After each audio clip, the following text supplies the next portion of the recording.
Boss calls her worthless. He never saw this coming. Imagine working every single day, giving your all, only to be called worthless by the very person who signs your paycheck. That's the reality for too many hardworking people across America. But what if the same worthless worker suddenly became the only person capable of saving the entire company and exposing the corruption behind it? Before we dive into this powerful story, make sure you subscribe to Wealth and Wounds, the channel where real struggles meet raw truth. Because stories like this, they aren't just entertainment, they're life lessons. Denise Parker was 32 years old, a single mother, and an administrative assistant at Richmond & Company. Manufacturing, one of the largest supply firms in her city. Every morning, she woke before sunrise, packed lunch for her 10-year-old daughter, Mia, and boarded the bus to work. She was quiet, dependable, and efficient, yet invisible. Her boss, Charles Whitmore, the CEO, was the opposite. Loud, arrogant, and wealthy, Charles thrived on intimidation. He wore $2,000 suits, drove a Bentley, and treated his employees like disposable tools. And no one got the brunt of his arrogance more than Denise.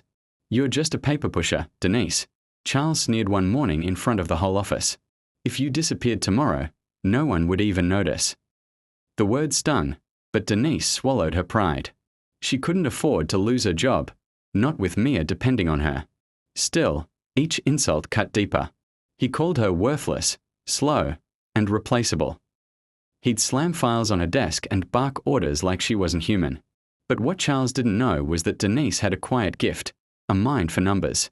At night, when Mia was asleep, Denise would pore over spreadsheets, learning advanced accounting software online for free. She didn't tell anyone, not even her closest co-workers.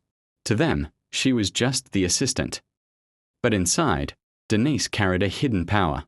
The company was preparing for a massive deal with an overseas client worth $80 million. The entire future of Richmond & Company depended on it. If the deal collapsed, the company would sink into bankruptcy. Charles was frantic. He barked at his managers, fired 2 junior analysts for minor mistakes, and worked his accountants like machines. Denise, sitting quietly at her desk, overheard snippets of conversation. Something didn't add up. That night, after everyone left, Denise stayed behind. She pulled up the financial files, just to make sure everything balanced. What she saw nearly made her faint. Millions of dollars were missing. Hidden inside lead invoices and fraudulent vendor accounts, money was being siphoned off, slowly, carefully, for years. Someone at the top was stealing. Denise's heart pounded.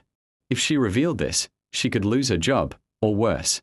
But if she stayed silent, the entire company, and hundreds of workers depending on it, would crumble. The next morning, Charles stormed into the office. "Denise, coffee, now. And don't screw it up."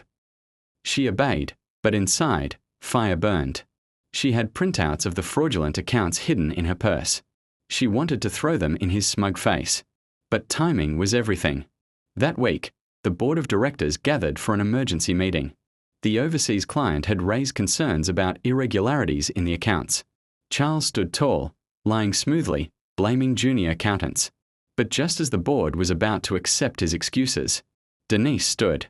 "Excuse me," she said softly. The room went silent. Denise never spoke in meetings. Charles glared at her. "Sit down, Denise. This doesn't concern you." But Denise's voice grew louder. "It does concern me, because I have proof that these irregularities weren't mistakes. They were theft.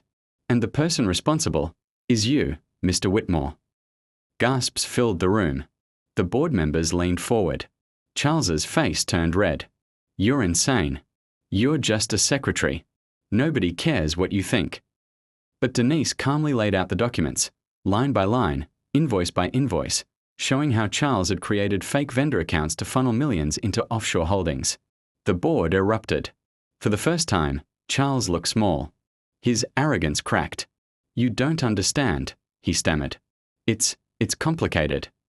Denise looked him dead in the eye. "No, Mr. Whitmore. It's simple. You called me worthless. But today, I saved this company." Security was called. Charles was escorted out, screaming threats. The board turned to Denise, shock and respect in their eyes. "Ms. Parker," one of them said, You've just prevented the biggest scandal in our company's history. How would you feel about stepping into a leadership role? We need people like you. Tears filled Denise's eyes. She wasn't worthless. She wasn't replaceable. She was the reason Richmond and Company still stood. Weeks later, Charles was indicted for corporate fraud. Denise was promoted to Chief Compliance Officer, overseeing company ethics. She moved her daughter Mia into a safer neighborhood and enrolled her in a better school.